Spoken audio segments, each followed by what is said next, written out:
Hoy vamos a ver cómo el éxodo de Bizancio lleva al Renacimiento en Europa.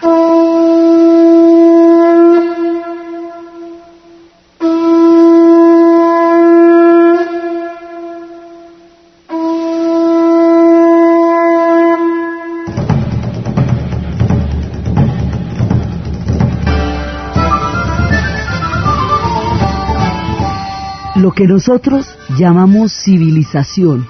en el sentido de toda una cultura exuberante y maravillosa, estaban ocurriendo solamente en Córdoba y Bizancio, en Constantinopla y en Córdoba, mientras Europa estaba viviendo lo que ellos llamarían la Edad Media. Las grandes civilizaciones, el saber, la ciencia, florecían en Córdoba y en Constantinopla. Córdoba y Constantinopla van a caer. Córdoba va a caer a manos de los reinos góticos y van a conformar la nación española. Y Constantinopla va a caer a manos de los turcos. Cuando los turcos otomanos llegan y finalmente con las balas de los cañones van a tumbar la triple muralla, van a perforarla, van a entrar, van a generar un caos absolutamente impresionante. La gente entraba y salía de todas partes en una situación completamente confusa, y alguien preguntaba que hacia dónde venían o de dónde venían. Entonces decían hacia la ciudad, Istanpolis, polis, como se dice en las ciudades en griego, y dicen que por esta frase, hacia la ciudad Istanbul, se llamaría lo que Constantinopla había durado 1000 años, ahora se llamaría Estambul. Entonces, esa ciudad que había fundado Bizas frente a la ciudad de los ciegos, según el oráculo de Delfos, hacía ya 1000 años, por otros 1000 sería Constantinopla, y en el momento en que los turcos otomanos se toman Constantinopla, se va a rebautizar Estambul, y de aquí en adelante va a ser una ciudad turca, otomana. Los turcos otomanos que se habían conformado como una especie de bolsa entre las dos grandes civilizaciones, Bizancio y el Islam, ellos que venían de la tribu Gazi, que eran un pueblo de la estepa oriental, este pueblo va a desbordarse militarmente sobre los dos grandes imperios en medio de los cuales se mantuvo, y va a terminar dominándolos, y va a terminar asumiendo el Islam árabe, y va a terminar asimilándose a la religión de los musulmanes, porque como no poseía un nivel de civilización ni medianamente parecido en ese entonces a los pueblos que conquistó, porque los conquistó solo militarmente, adoptó la religión de los musulmanes,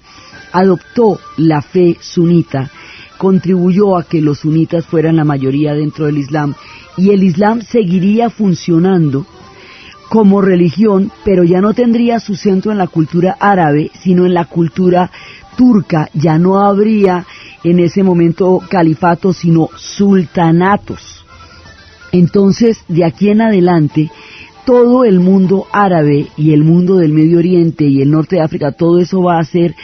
otomano, va a ser turco, y lo va a hacer por 600 años. Por eso cuando los árabes lleguen aquí se les dirá turco, porque tenían pasaporte del Imperio Turco Otomano, aunque sean pueblos radicalmente distintos a los turcos, de otra raza, de otra procedencia y de otra historia. No tienen que ver con ellos en su origen, sino en el hecho de haber sido dominado por ellos parte de su imperio durante 6 siglos. Entonces, eso es lo que va a pasar con los musulmanes. Los cristianos ortodoxos, el mundo de Bizancio, el gran derrotado por la toma de los turcos a Constantinopla, es que la toma de los turcos a Constantinopla parte los caminos de la historia y cambia los rumbos de las civilizaciones, y le da un giro otomano a lo que antes tenía un sabor bizantino y árabe. Los bizantinos van a tener que huir de las persecuciones, de la derrota, de la caída. Ahí, solo ahí, en ese entonces, en ese momento y en ese lugar, ha caído Roma. Pero solo en 1453, porque la que había caído en la época de los bárbaros era la Roma de Occidente. Ahora, a manos de los turcos caerá la Roma de Oriente. Y al caer la Roma de Oriente, entonces, en ese momento, lo que va a pasar es que va a haber un éxodo de toda la gente de Bizancio, de su riqueza, de su cultura, de su civilización, de toda esa magnificencia, de ese esplendor, de ese grado de desarrollo, de todo lo que tenía que ver con la moneda, de lo que tenía que ver con las formaciones económicas, con las formaciones políticas, con el gran arte, con los íconos, con todo, toda esa riqueza de Bizancio, ese esplendor, ese lujo, esa magnificencia, ese sentido de la estética, y la pura cultura griega pulpita y viva, que era la que crepitaba en Bizancio, se va a trasladar a las ciudades italianas. Van a llegar a Venecia, van a llegar a Florencia, van a llegar a Génova, y el contacto de la riqueza y el esplendor de la civilización bizantina con las ciudades italianas lleva a Europa a lo que ellos conocerían como el Renacimiento. El Renacimiento, la explosión más espectacular de arte, pensamiento, escultura, ciencia, literatura, humanismo, digamos, uno de los puntos álgidos más, tal vez uno de los puntos más florecientes en la historia moderna, va a llegar a Europa por la vía del éxodo de Bizancio. Entonces, de la misma manera como cuando se llevan 3.000 y pico de intelectuales griegos deportados a Roma, devastadas una vez y derrotadas por los romanos las ciudades griegas, se llevan con ellos el germen de la cultura griega para Roma, y el germen de la cultura griega va a irradiar y a ser una base fundamental de todo lo que va a ser el mundo romano. De la misma manera le damos la vuelta otra vez, y cuando llegan los bizantinos a las ciudades italianas, van a llevar la herencia griega. Entonces fíjese que la herencia griega va viajando, y digamos, va viajando de una cultura a otra, de una civilización a otra, de un tiempo a otro, pero lo que tiene en común es que cada vez que llega la herencia griega a algún lugar, lo ilumina y lo pone bonito y lo pone poderoso y lo pone magnífico. Es como digamos, como un espíritu que tiene esa cultura, que cada vez que toca una civilización la florece y la pone divinísima. Es una magia, la de ese legado, que una y otra vez va a conocer esplendores en distintos tiempos, en distintas civilizaciones, en distintas épocas, pero siempre en común con el gran esplendor que va a generar ese pensamiento griego. Seguimos con el mismo pensamiento y cada vez que lo llevamos a otro contexto producimos un nuevo esplendor. Cuando se vuelve el mundo bizantino es un mundo maravilloso. Cuando ese mundo bizantino cae a manos de los turcos y es expulsado y llega a Venecia y a Florencia, en la Toscana va a florecer de la manera más impresionante como el centro del Renacimiento. Entonces es una cultura digamos, que tiene el poder de iluminar y de llevar y de florecer las civilizaciones. Entonces una vez que llega allá, ¿qué pasa? ¿Qué es el Renacimiento? Es una explosión de contenidos, de ideas y de estética y de formas que va a cambiar completamente el mundo tal como había sido entendido y vivido por los europeos durante los 11 siglos anteriores. Primero,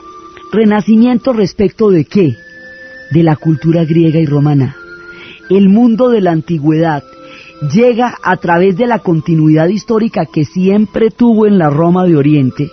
a un Occidente que lo había olvidado. Occidente había olvidado este mundo porque como había entrado en el mundo del medioevo, de las abadías y de los monasterios y del mundo rural y de los campesinos y de las relaciones feudo-vasalláticas, había perdido la herencia grecorromana, estaba guardada solamente en las abadías en Italia y en Irlanda, y lo conocían solamente los escribas que pasaban los textos a mano, pero la gente no conocía el legado de la antigüedad.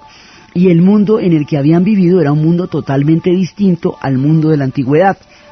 Cuando llega toda la herencia griega a través del éxodo de Bizancio a las ciudades italianas, pues llega Aristóteles, llegan todas las cosas maravillosas. Aristóteles lo conocían a través de Córdoba, por Averroes, pero ahora va a llegar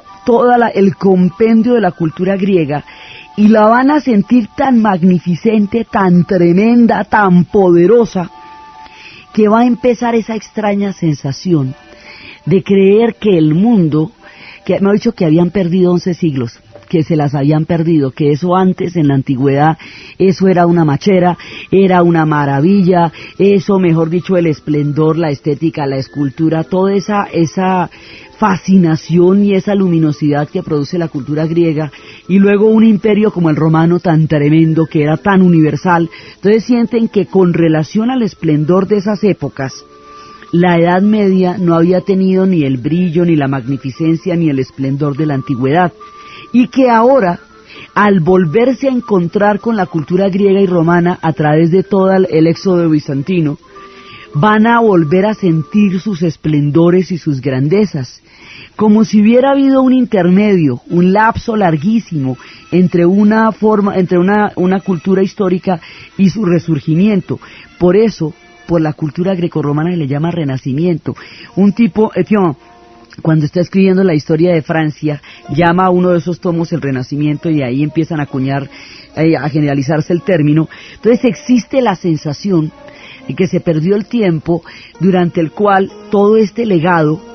estuvo en quién sabe dónde era Bizancio, pero ahora que lo encuentran, sienten la euforia de haber redescubierto algo colosal, y esa euforia es el espíritu del Renacimiento, y eso es lo que vamos a ver ahorita.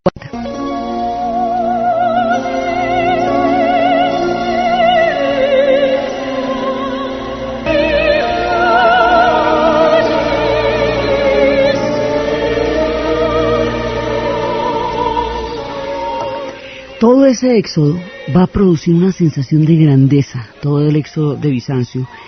y ahora empiezan a cambiar las coordenadas. Ya no es un mundo totalmente centrado en la existencia de Dios. El mundo medieval era un mundo teocéntrico. La explicación de la existencia de Dios era aquello que había ocupado todo el quehacer de la filosofía durante esos siglos, y a esa filosofía se le había llamado escolástica. Esa filosofía está basada en Platón y Aristóteles también, pero está contada a través de Santo Tomás y de San Agustín. Es decir, está dada en toda la formación teológica del cristianismo sobre la base griega, pero cristianamente. Entonces, ahora empiezan a desplazarse los ejes mentales. El hombre ya no va a estar enfocado en la perspectiva de la búsqueda de Dios, sino en la perspectiva de sí mismo. Ya el eje no va a ser Dios, sino el hombre. Pasamos de un universo teocéntrico a un mundo antropocéntrico. Antropos es la palabra griega para hombre,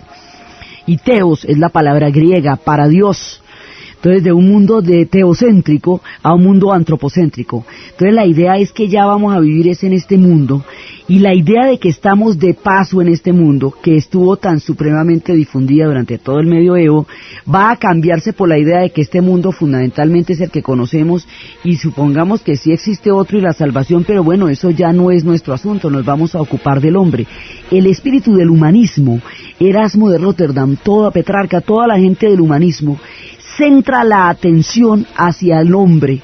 como centro del pensamiento, y así Da Vinci va a dibujar la divina proporción, el hombre como el centro de todas las cosas.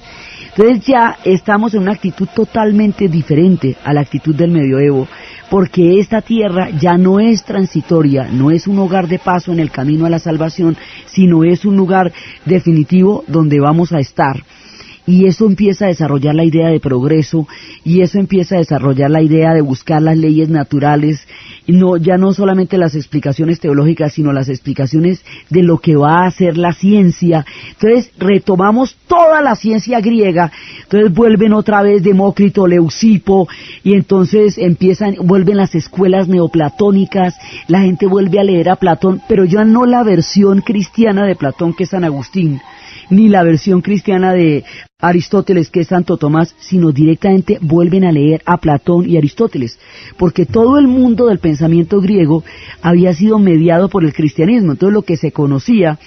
era la parte que los cristianos tomaron del mundo griego. Ahora van a tener acceso a los textos de lo que era el mundo griego en vivo y en directo al cabo de los siglos, a través de toda la gente que viene de Bizancio. Entonces van a tener acceso a la filosofía griega, van a tener acceso a la literatura, a la matemática, a la ciencia, y van a tomar esas bases para continuar el camino que va a llevar a la ciencia moderna. Entonces todo esto produce una sensación de euforia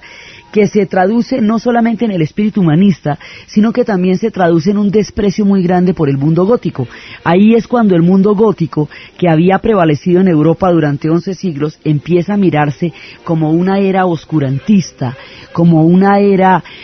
supersticiosa, que había retrasado al hombre de todo el esplendor que había tenido la antigüedad. Por eso se considera un intervalo entre el mundo grecorromano y el mundo del Renacimiento. Por eso se le llama Edad Media. Y por eso se le empieza a considerar, es el espíritu del humanismo y el esplendor del Renacimiento lo que empieza a darle un contenido peyorativo al medioevo, y el medioevo se va volviendo poco a poco sinónimo de superstición y de irracionalidad, y lo gótico se va volviendo poco a poco sinónimo de lo bárbaro. Y durante mucho tiempo, inclusive solo hasta ahora, es que la Edad Media se está viendo de otra manera.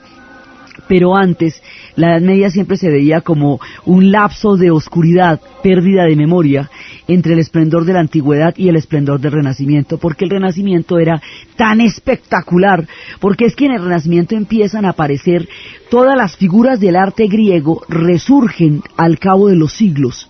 y empiezan a dar forma en las manos de Miguel Ángel al David, a la Pietà. Todo eso tiene las proporciones del arte griego, esa escultura de la época, de la gran época clásica de Grecia vuelve otra vez a llenar las calles de la Toscana. Entonces, si ustedes ven todas las grandes esculturas, son esculturas del David, de Miguel Ángel, todas son esculturas griegas, hechas como las hacían los griegos. La pintura, entonces los grandes temas del Renacimiento van a ser los temas de la mitología griega, y entonces Botticelli va a pintar ese maravilloso nacimiento de Afrodita, y entonces van a pintar las tres gracias, y todas esas figuras de la mitología griega van a empezar a convertirse en los cuadros y en la pintura del Renacimiento y en la escultura del Renacimiento. Y entonces todo eso empieza a dar proporciones a este arte, y ahí empieza a haber una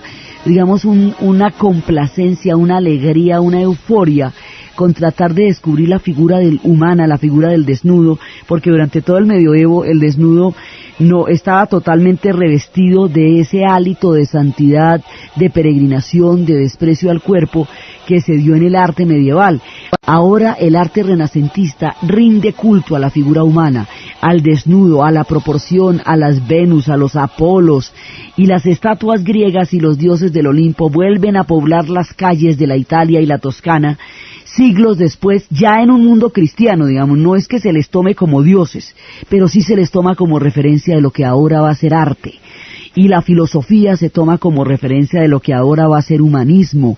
y la ciencia se le toma como referencia de lo que ahora se va a ser la construcción de un universo científico, y son los tiempos de Copérnico, de Galileo, de Giordano Bruno, y empieza a desplazarse el eje astral con el que el mundo veía el universo, porque ya no es la Tierra, ya no se siente que la Tierra está fija e inmóvil y el Sol gira alrededor de ella, sino que se descubre que la Tierra es parte del sistema solar y que existen las órbitas, se cambian los ejes, se cuestiona lo que antes fue incuestionable, que fue todo ese proceso de la fe que se dio, y hay una separación de saberes entre el mundo de la fe y el mundo de la filosofía y de la ciencia que están haciendo, y la razón empieza a convertirse en el instrumento a través del cual vamos a entender el mundo, y esa razón va a llevar al conocimiento científico y filosófico, y van a surgir figuras como Descartes, que va a traer el racionalismo como una corriente filosófica. Y bueno, van a pasar muchas cosas porque al mismo tiempo está cambiando la economía. Entonces esa economía cerrada del medioevo se abre, aparecen las ciudades que poco a poco se van haciendo grandes, y en las ciudades aparecen unos habitantes que las ciudades se llamaban burgos, los habitantes de las ciudades se llamaban burgueses. Una nueva clase está surgiendo del advenimiento de las ciudades, y la moneda vuelve a circular, y la banca y el sistema financiero que los bizantinos conocieron a lo largo de 1000 años va a llegar a las ciudades italianas, y ahí va a llegar particularmente a Venecia. Entonces, tantas cosas están pasando en tan poco tiempo, después de un larguísimo periodo en el cual las cosas habían mantenido una relativa estabilidad, o digamos estaticidad. Ahora todo está cambiando la economía, está surgiendo el capitalismo, está cambiando la filosofía, llegan los racionalistas, está cambiando la pintura, llega el arte griego, está cambiando la escultura, se hacen ciudades magníficas y maravillosas, el mecenazgo de los Médicis va a permitir el florecimiento de los grandes pintores y una explosión colosal así impresionante de poetas, de pintores, de escultores, de arquitectos, están conformando un rostro espléndido de lo que se va a conocer como el Renacimiento, y la esencia de esto es griega y romana, pero en la medida que es griego y romana es griega porque son los griegos los que dan la base de todo esto. Entonces, el volverse a encontrar con los griegos y que los griegos vuelvan a hacer noticia, que los griegos vuelvan a ser bestseller, que los griegos vuelvan a ser lo último ya, va a ser lo que le va a dar ese espíritu al Renacimiento, y se llama Renacimiento con respecto a la cultura griega y a la cultura romana. Entonces, fíjese los griegos cómo han dado de vueltas.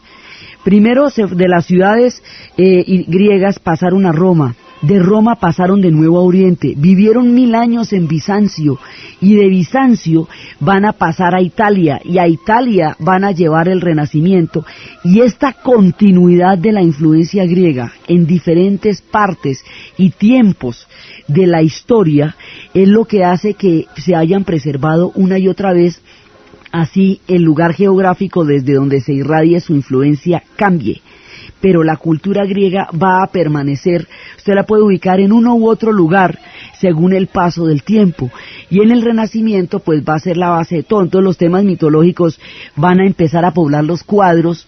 y los cuadros del Renacimiento van a tener temas bíblicos y temas mitológicos, y empiezan a aparecer todos los dioses griegos de nuevo, y todo como si hubieran surgido del final de los tiempos para Occidente. Nunca dejaron de habitar Bizancio,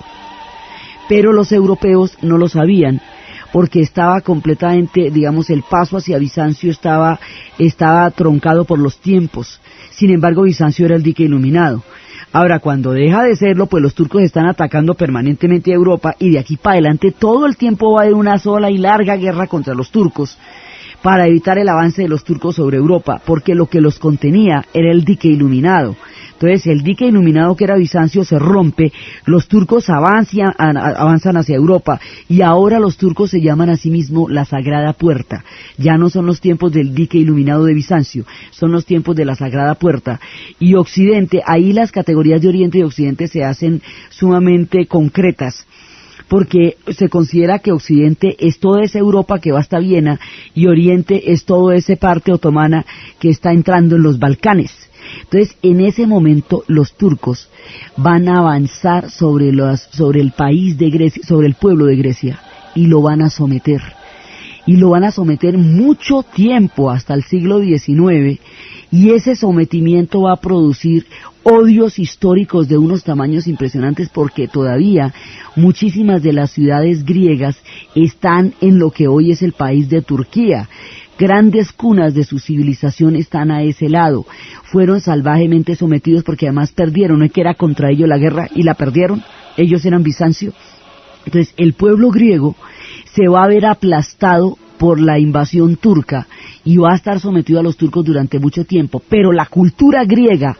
va a rendir sus frutos más esplendorosos en las ciudades italianas.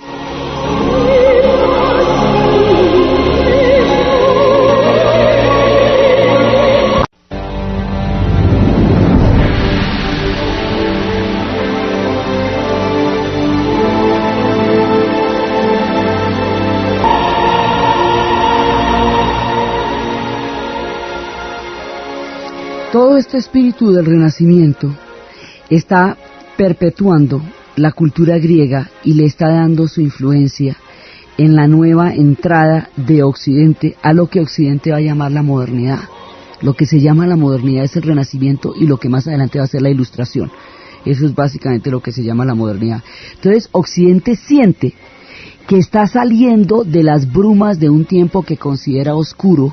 y de un tiempo que va a considerar completamente, casi que perdido.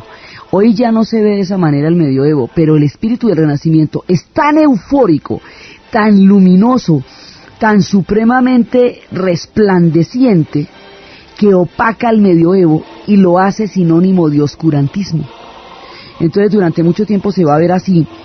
y mientras los griegos están realmente en una época de ocaso porque están dominados y están sometidos y están subyugados bajo la fuerza de los turcos. Los turcos van a ser muy duros con los griegos y los griegos van a sentir que los turcos como pueblo los quebraron, los sometieron, pero su cultura sobrevive en las ciudades italianas. Entonces está esa paradoja entre lo que le pasa a los habitantes físicos de carne y hueso de un pueblo y lo que le pasa a la cultura que ellos generaron. Entonces la cultura que ellos generaron está dando unos frutos absolutamente magníficos y esplendorosos, porque junta lo que fue el esplendor de Córdoba con lo que fue el esplendor de Constantinopla en la Toscana y particularmente en Florencia. Entonces el Renacimiento pues es en Europa, pero tiene su epicentro en Florencia, y está la cantidad de ideas, de estética, de filosofía, de pensamiento, de cambios que desarrolla, crea un espíritu muy optimista, crea una idea de que las sociedades van a mejorarse, que están en un periodo en que cada vez van a producirse mejores sociedades, y de ese espíritu es que va a salir la idea de progreso. Entonces mire la diferencia entre lo que están padeciendo los griegos como pueblo y lo que su cultura está generando en Europa y en Italia. Entonces, si usted les sigue el rastro a ellos como pueblo, les van a pasar muchas cosas sombrías durante el tiempo en que van a quedar bajo los turcos. Pero si usted les sigue el rastro a ellos como civilización, sus civilizaciones siguen iluminando, sus legados siguen dando grandes resplandores donde quiera que sean vistos. Es como es como tener algo en las manos que con solo acariciarlo ilumine el mundo. La cultura griega hace eso, tiene esa magia. Entonces el Renacimiento viene con todos estos esplendores, van a ser el mundo moderno, va a terminar lo que se considera como el medioevo, y hay un gran optimismo, va a surgir la ciencia moderna. La ciencia va a llevar al desarrollo del empirismo, va a llevar al desarrollo del mundo que más adelante van a llegar a ser las sociedades industriales. Entonces pasamos de todo el esplendor del Renacimiento a la continuidad. Después van a venir los estados absolutistas, después van a venir las revoluciones, después van a venir muchas cosas, y más adelante, tiempo después, en el siglo XIX, este Renacimiento que estamos hablando es en el siglo XV y XVI, es en el siglo fundamentalmente el siglo XVI, que es cuando todas estas cosas van a cambiar. Y el cambio lo dan los griegos y viene de Bizancio, a través del éxodo de la gente que está saliendo de Constantinopla. Pero después va a haber otra, digamos, haga de cuenta, cuando se va a dar inicio a unas Olimpiadas, la gente va llevando la llama olímpica de un lugar a otro a través de un sistema de relevos. La llama olímpica siempre sale de Grecia y va hacia el lugar donde se vaya a presentar la Olimpiada. Y la Olimpiada empieza en el momento en que prenden el fuego, el gran fuego olímpico que debe arder, la llama olímpica que debe arder durante todo el tiempo que se celebren las Olimpiadas. Bueno, con la cultura griega pasa lo mismo. Hay una cantidad de relevos, entonces cada pueblo va tomando esta herencia en un tiempo y en una época, y esta herencia una y otra vez va tomándose diferentes civilizaciones y va produciendo una cantidad de efectos especiales, mágicos, sobre cada uno de esos pueblos. Entonces la siguiente vez que la cultura griega reaparece, el espíritu griego es glorificado y otra vez es apreciado muchísimo,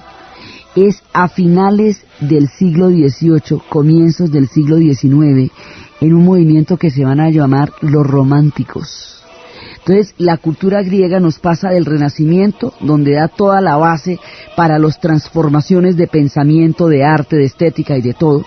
a el mundo de los románticos. Entonces los románticos están reaccionando contra un mundo industrial y empieza este movimiento, reviste ese pedazo y coge todo el siglo XIX. Entonces hay un momento en que los románticos empiezan a retomar el ideal griego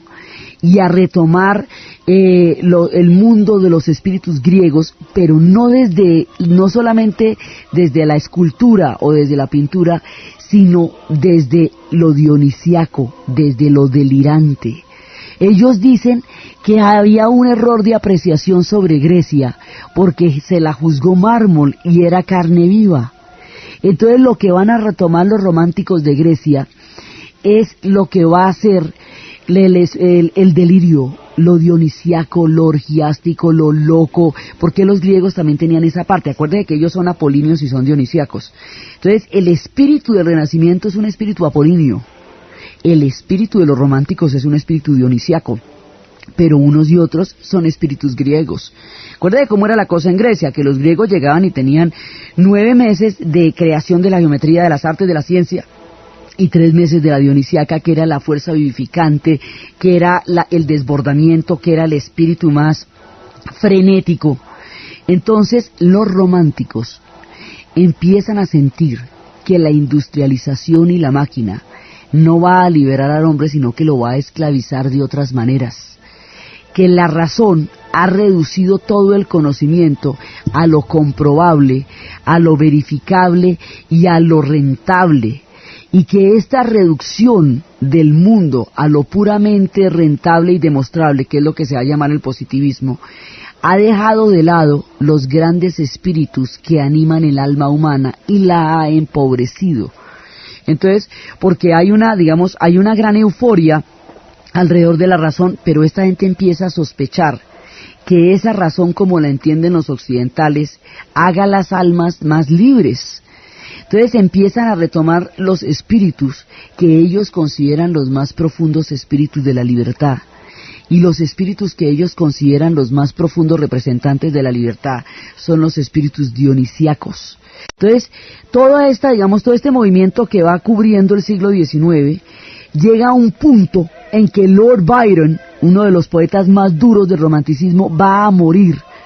por Grecia, defendiendo a Grecia de su independencia contra los turcos. En el siglo XIX los griegos se van a independizar contra los turcos, y esa va a ser una guerra durísima, porque el nacionalismo griego, el espíritu de independencia griego y el carácter helénico de toda la región donde ellos viven, va a estallar los nacionalismos de todos los demás pueblos de los Balcanes. Entonces va a haber unas guerras muy fuertes por buscar sus naciones por entre dos imperios que los aplastaban, que eran los otomanos y los austrohúngaros. Entonces, ese nacionalismo griego va a ser emblemático de una nueva oleada de polvorines en los Balcanes. Y ese nacionalismo griego va a ser como el espíritu de los románticos. Por eso, para Byron, va a ser una epopeya morir por Grecia, morir defendiendo el legado de la antigüedad. El tipo estaba enloquecido con el mundo de los griegos. Había cruzado una vez a nado el Helesponto, porque contaba la leyenda que lo había cruzado un héroe buscando a Helo, su amada, que le ponía un faro para esperarlo, y un día la luz no estaba encendida y el tipo se ahogó en el mar, y ella se lanzó desde el faro porque no soportaba la pena. Los románticos son un combo de poetas y de literatos tremendamente jóvenes que van a morir muy prematuramente, prematuramente no mueren pollos, pero mueren jóvenes, pero van a dejar unos legados impresionantes, porque es que son Novalis, son Hölderlin, es Lord Byron. Los románticos retoman el sentido de lo profundo, consideran que había una trivialización, que el mundo se ha convertido en comercio, en mercancías, en negocios, y que eso, y en una industria que está matando el alma del hombre. Entonces hay una nueva corriente que busca, en el siglo XVI la razón era la esperanza más grande que podía haber de una nueva y mejor forma de sociedad. En el siglo XIX la razón empieza a tener un poco de sospechas,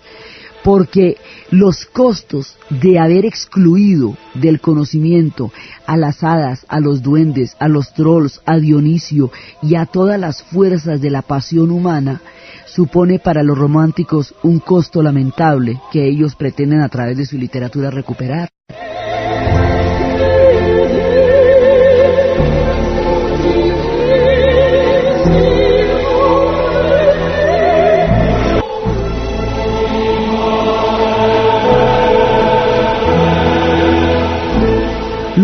románticos van a empezar a creer que los costos de la industrialización son demasiado altos porque han empobrecido el alma en lugar de enriquecerla. Entonces, Mary Shelley va a escribir Frankenstein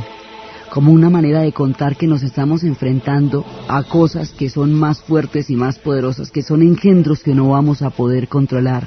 Shelley va a escribir toda su obra poética. Edgar Allan Poe va a tomar los horrores de los confines del mundo. Le dicen que él era, digamos que el romanticismo era un movimiento alemán, porque él tenía toda esa representación del horror. Y el tipo decía, no, es que el horror no es alemán, el horror es del alma. Entonces, los románticos van a tomar el universo claroscuro que se ha perdido en todo el desarrollo del pensamiento de la ciencia y del pensamiento de la razón y del pensamiento de lo positivo, de lo útil, de lo que se puede comprobar, de lo empírico, de lo verificable. Es que la ciencia, para poderse construir, desechó todo lo que no pudiera demostrar. Y el plano cartesiano se convirtió en la única manera de referirse al mundo. Todo lo que usted no puede dibujar en un plano cartesiano no es verdad, no es científico, no es riguroso, es subjetivo. La ciencia sacó todos esos espíritus de ahí para poder desarrollarse. Los románticos van a considerar que al hacer eso empobreció el alma humana y que para devolverle al alma humana su riqueza hay que retomar a los griegos en el sentido delirante, en el sentido dionisíaco, no en el sentido apolíneo. El legado apolíneo de los griegos es el Renacimiento, sino en el sentido dionisíaco. Por eso es que Nietzsche también, dentro de todas esas épocas, le va a dedicar todo lo que va a ser el nacimiento de la tragedia, va a retomar el espíritu de lo apolíneo y lo dionisíaco y lo va a hacer central en sus obras. Schiller va a estar trabajando en todo esto, Hölderlin va a recordar también todo ese legado, toda esa cantidad de pensadores, poetas, escritores que va a generar el romanticismo. Muchos de ellos además van a morir jovencitos en los estados más. Por ejemplo, Schiller va a morir en una tempestad así tremenda. Byron va a morir en los pantanos, defendiendo a Grecia y a su legado en su independencia contra los turcos. Todos estos van a morir de maneras espectaculares. Turner, en la pintura, va a desarrollar el sentido de la tempestad, de la grandiosidad de la naturaleza, de aquello contra lo cual ningún alma puede luchar, porque son las fuerzas desatadas de los espíritus vivificantes del mar, y sus cuadros son cada vez más inquietantes hasta hacerse totalmente turbulentos, y el manejo de la luz es cada vez más fuerte, más intenso, y lo va llevando a uno como en un crescendo a niveles loquísimos de enfrentamiento con el mar y con las fuerzas. Entonces empiezan a ser conscientes de que hay fuerzas en la naturaleza y sobre todo en el espíritu humano que están mucho más allá de la razón y de la ciencia, y que esas fuerzas tienen en lo griego sus representantes, y que los dioses griegos no eran estatuas, que los dioses griegos no eran íconos, los dioses griegos eran estados del alma. Entonces esta gente va a recuperar, va a entender a los dioses griegos como las representaciones de las pasiones humanas, y va a tomar ese sentido que le va a dar a la representación de las pasiones humanas como la fuerza viva que va a recuperar al mundo en su profundidad y lo va a sacar de la superficialidad de lo que es solamente verificable, rentable, contable, que es en lo que se ha convertido el mundo en ese momento, y que sería, digamos, una premonición de lo que el mundo es hoy día. Entonces ellos se rebelan contra eso y empiezan a traer a los espíritus de Dionisio y toman de Grecia el delirio, pero del delirio griego, de lo dionisiaco, del espíritu de los dioses, de la manera como ellos los van a recuperar, volvemos otra vez a encontrarnos con los griegos, ya no en las ciudades italianas, sino en Alemania, y se los va a encontrar a uno en toda esta parte de Europa, animando un espíritu nuevo que va a salir, que es el espíritu del nacionalismo. De todas estas búsquedas van a salir los espíritus nacionales del siglo XIX, que van a producir que Alemania se vuelva nación, que van a producir que que Grecia se independice y se vuelva nación. Un montón de pueblos van a surgir ahora y estos espíritus tienen de nuevo una influencia griega, pero ya no desde la normatividad, sino desde el fuego, desde el delirio, desde la locura, desde lo desatado. Entonces, ahí paralelamente con todos los espíritus de Dionisio, vuelven las criaturas del bosque, vuelve toda la ruta de la espada de Sigmundo, vuelven Tristán y Isolda, vuelven los ángeles, las brujas, los duendes, los unicornios, los elfos, los monstruos, los silfos, las hidras, las néyades, las ninfas, las quimeras, los espectros, los gnomos, los gigantes, los fuegos fatuos, todo ese combo que estaba escondido, porque dicen, mire, la luz es maravillosa, pero la oscuridad también, porque en los espíritus de la noche está lo profundo del alma humana. En ese claroscuro entre la noche y el día, entre la razón y la superstición, entre los monstruos de debajo de la cama, entre la zona oscura de la parte del closet que usted ve cuando se apaga la luz, que tiene toda clase de formas, en esa parte de los universos entre el terror y la magia está la naturaleza humana. Dicen por eso que en la infancia, cuando todas estas criaturas están habitando el universo infantil, es cuando más terrores y más intensidades vive el ser humano, pero también es cuando más vitalidad, más creatividad, más fuerza, más luminosidad se tiene en todas las etapas humanas, que es en la infancia. Ellos quieren recuperar todo eso porque sienten que el mundo industrial lo está matando, que las fábricas y las chimeneas lo están ahogando, que el dinero y la mercancía lo están envileciendo, y que para poderse librar de todas estas contaminaciones del alma, hay que retomar el espíritu de lo dionisiaco, la fuerza de lo vital, el sentido de lo exaltante, el delirio de los griegos, su sentido de carne viva, su sentido carnavalesco, orgiástico, loco, delirante, no solamente su mármol, ni solamente su geometría. De eso ya bastante había tenido Occidente, porque desde el momento en que aparece no va a desaparecer, la geometría vuelve y arranca, y todo vuelve y continúa a lo largo de los siglos que siguieron después del Renacimiento. Son los espíritus de lo vital, de la dionisiaca, de las bacantes, de Baco, de toda esa parte griega, lo que los románticos van a reivindicar. Y cada uno de ellos va a tratar de que su vida sea un testimonio de su arte, y cada uno de ellos va a morir de una manera poética, y Lord Byron va a ser exilado de Inglaterra porque tenía una vida absolutamente escandalosa. Su primer romance fue a los 9 años, enamorado de una adolescente escocesa. Se dice que tenía un romance con su medio hermana, y la acusación de incesto en Inglaterra era camelladísima. El tipo era un aventurero impresionante, se había criado en los mejores colegios, venía de Eton, había entrado a las grandes universidades, y sin embargo había rechazado todo el privilegio de la cultura inglesa por ir a buscar los ideales románticos de la cultura griega, por ir a reconstruir los mitos griegos, por ir a revivir el espíritu de los griegos, que era lo que consideraba la fuente de toda aventura y la fuente de toda riqueza. Y hay un momento que los ingleses lo expulsan y lo obligan al exilio. Entonces él dice que si las mentiras, que si todas las calumnias y las acusaciones que Inglaterra dice sobre él son ciertas, él no es digno de Inglaterra, y si son falsas, Inglaterra no es digna de él. En cualquiera de los dos casos se va de Inglaterra y se va a buscar aventuras y se va a buscar espíritus. Entonces el romanticismo es una actitud ante la vida, fundamentalmente una actitud, y esa actitud es la actitud dionisiaca. Y esa actitud es una actitud vitalista, es una actitud que habla de la fuerza de estar vivo, de ser capaz de desplegar la creatividad, la alegría, de no tenerle miedo a la noche, ni a la oscuridad, ni a las criaturas que se agazapan en el bosque. No en vano es la época en que los hermanos Grimm están recopilando toda la mitología germánica en lo que se conocería como los cuentos de hadas. Y a la vez se está cifrando el psicoanálisis y la manera como los seres humanos van a entender los secretos y los misterios de la mente y del corazón es a través de las referencias del mundo griego. Por eso ya cuando salga la teoría del psicoanálisis, las referencias van a ser griegas, y se va a hablar del narcisismo, y se va a hablar del complejo de Edipo, y se va a hablar del complejo de Electra, y se va a hablar de los síndromes, van a tener el nombre de las pasiones griegas. Entonces, en esta época, las pasiones es lo que se va a recuperar de Grecia. En el Renacimiento se recuperó lo apolíneo, su sentido de la matemática, de la geometría, de la creación, de la simetría, de la figura humana, de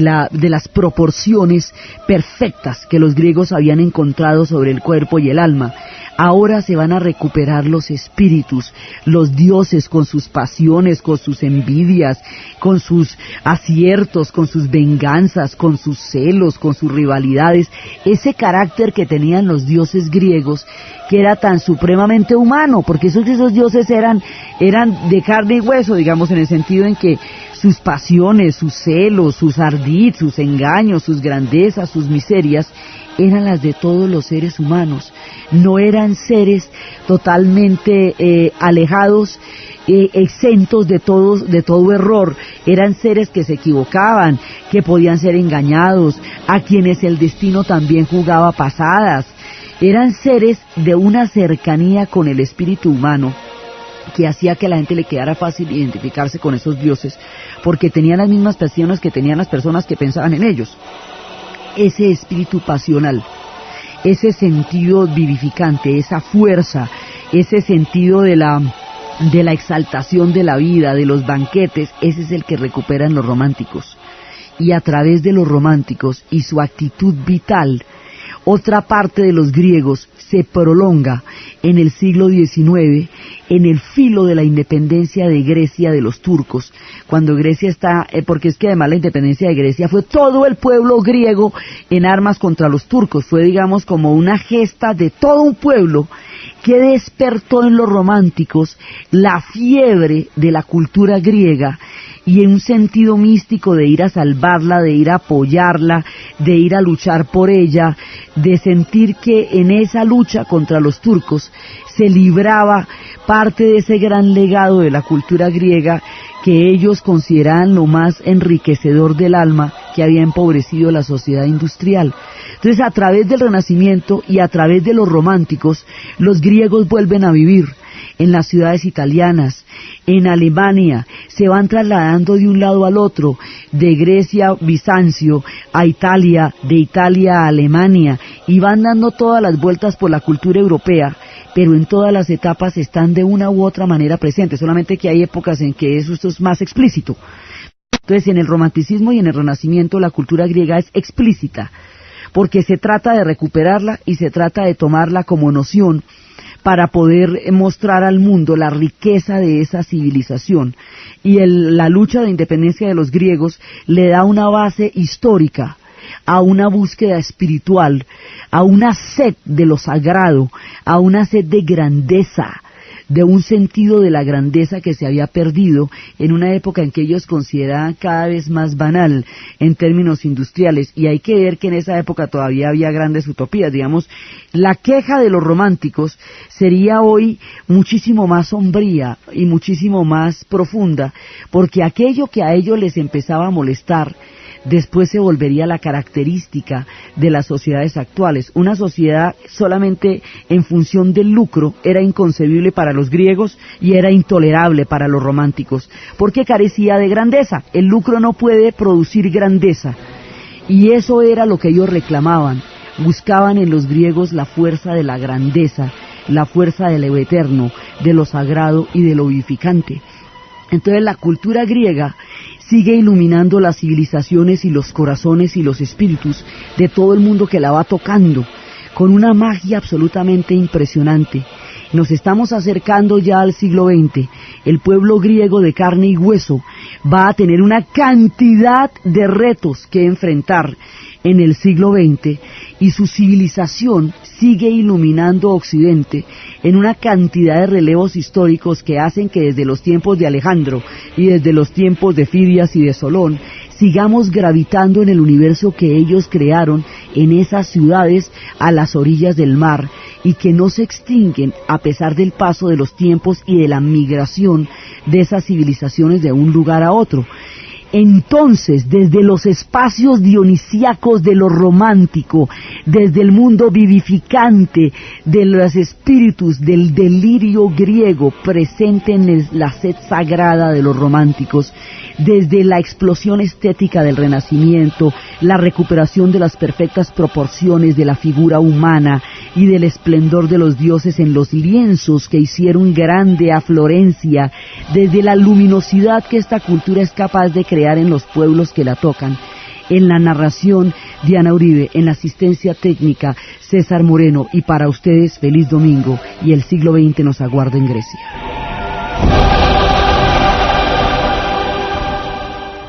Completamente confusa, y alguien preguntaba que hacia dónde venían o de dónde venían, entonces decían hacia la ciudad, Istanpolis, Istanpol, polis, como se dice en las ciudades en griego, y dicen que por esta frase, hacia la ciudad Istanpol, se llamaría lo que Constantinopla había durado 1000 años, ahora se llamaría Estambul. Entonces, esa ciudad que había fundado Visas frente a la ciudad de los ciegos, según el oráculo de Delfos, hacía ya 1000 años, por otros 1000 sería Constantinopla, y en el momento en que los turcos otomanos se toman Constantinopla, se va a rebautizar Estambul, y de aquí en adelante va a ser una ciudad turca, otomana. Los turcos otomanos que se habían conformado como una especie de bolsa entre las dos grandes civilizaciones, Bizancio y el Islam, ellos que venían de la tribu Gazi, que eran un pueblo de la estepa oriental, este pueblo va a desbordarse militarmente sobre los dos grandes imperios en medio de los cuales se mantuvo, y va a terminar dominándolos,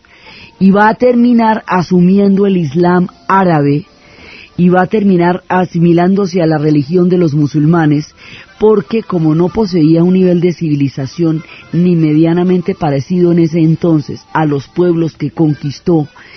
el Renacimiento, la explosión más espectacular de arte, pensamiento, escultura, ciencia, literatura, humanismo, digamos, uno de los puntos álgidos más, tal vez uno de los puntos más florecientes en la historia moderna, va a llegar a Europa por la vía del éxodo de Bizancio. Entonces, de la misma manera como cuando se llevan 3000 y pico de intelectuales griegos deportados a Roma,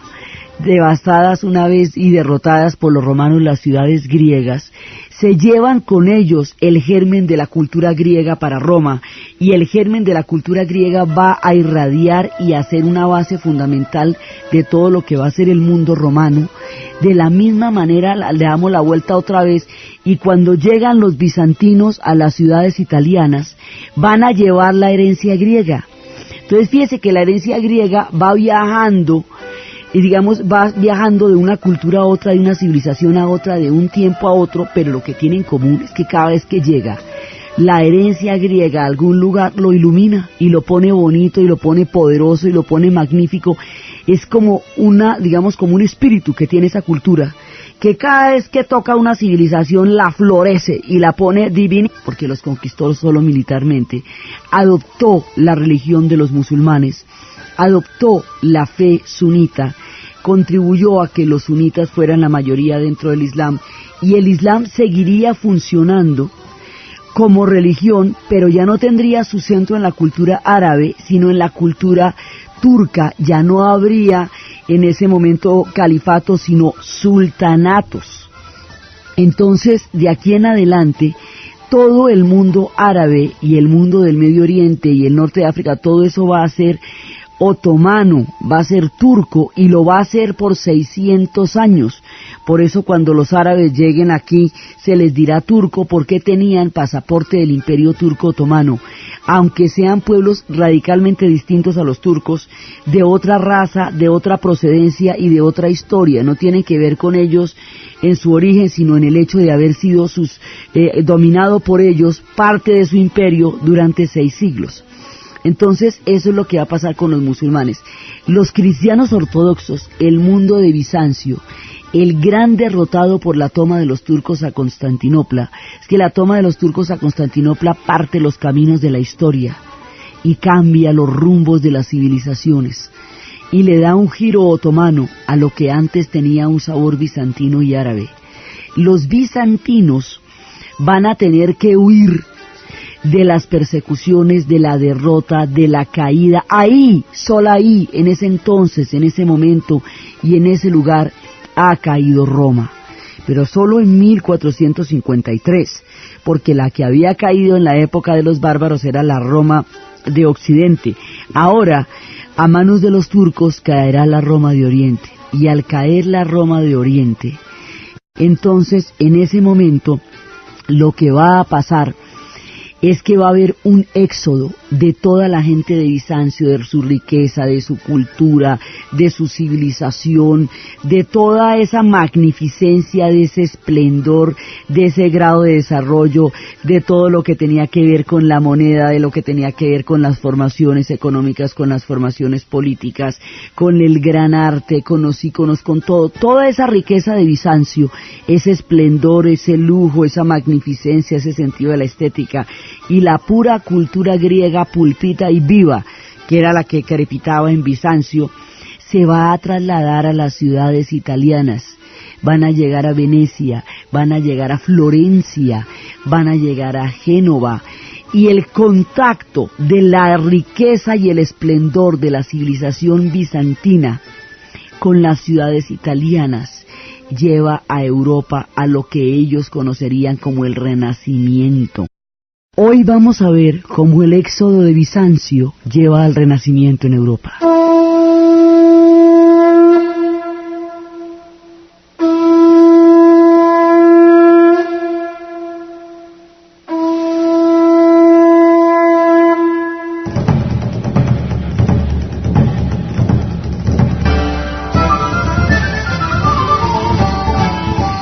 Lo que nosotros llamamos civilización,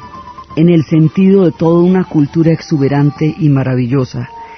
estaban ocurriendo solamente en Córdoba y Bizancio, en Constantinopla y en Córdoba, mientras Europa estaba viviendo lo que ellos llamarían la Edad Media. Las grandes civilizaciones, el saber, la ciencia, florecían en Córdoba y en Constantinopla. Córdoba y Constantinopla van a caer. Córdoba va a caer a manos de los reinos góticos y van a conformar la nación española. Y Constantinopla va a caer a manos de los turcos. Cuando los turcos otomanos llegan y finalmente con las balas de los cañones van a tumbar la triple muralla, van a perforarla, van a entrar, van a generar un caos absolutamente impresionante. La gente entraba y salía de todas partes en una situación